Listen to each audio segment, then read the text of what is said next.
let's take a look what's going on in the shop today. So we got the 58 Chevy pickup. As you can see, we've got it sitting here by the hoist. We're going to be removing the cab on this tomorrow, Friday. We're going to be lifting the cab off. It's all blocked and ready for paint on the inside. We got to pull the steering column, the dash cluster, all that, because remember, you mock everything up first. You mock it all up to make sure it works. You don't do it after paint, you do it before. So we're going to pull the cab off, and you know, we got a bunch of holes to weld up on the firewall now that we know where everything's fitting, and then we'll do the bodywork on the firewall. Then we'll put the outside of the cab in final primer. Then we will block down all the door jambs, all the firewall. The inside, like I say, is ready to go, and we will paint all those areas. So that's what's happening. This old girl is going to be lifted off here tomorrow. That'll give us something to do Friday before the weekend. Get her off there. Monday, Bruce will get into here, and Bruce will do the body work there, and Tuesday we will be putting her in primer. And hopefully, I don't know, maybe the end of the week or the beginning of the following week, we will be getting the color on it. It's going to go back to the original dark green. I forget the name of it, but I will tell you when we do it. And it's going to have the Indy Ivory White, of course, the bumpers are all done in it, which you saw in a previous video. And we're going to do in here, some of these trucks, there's a body line here and here. So we're going to do the Indy Ivory right around into here, and then the rest all the nice dark green. And of course, remember, the back of it is a flat deck, because he's putting like a pizza oven thing he can put on there. Plus he's also going to be towing a trailer with it. Now Chris is working on Dan's 72 Chev. Dan has gone and bought some of these real fancy Wilwood brakes to put on here. I don't know where the box went here, but anyway, he's putting them on. And look at these wheels he had. These wheels are custom made. Custom made wheels, and he even had the color almost pretty much to match the body. And trust me, these are not cheap wheels to have made. If you think your $2,000 and $3,000 wheels are expensive, you better look at these ones and find out what these cost, because these will blow you out of the water.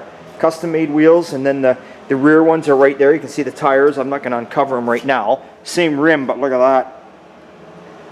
A lot of money in tires and wheels. Probably what we would spend just to buy a car. So she's going to be pretty. Looking good. Like I say, Chris is all the tedious stuff now, you know. Tidying up the wiring.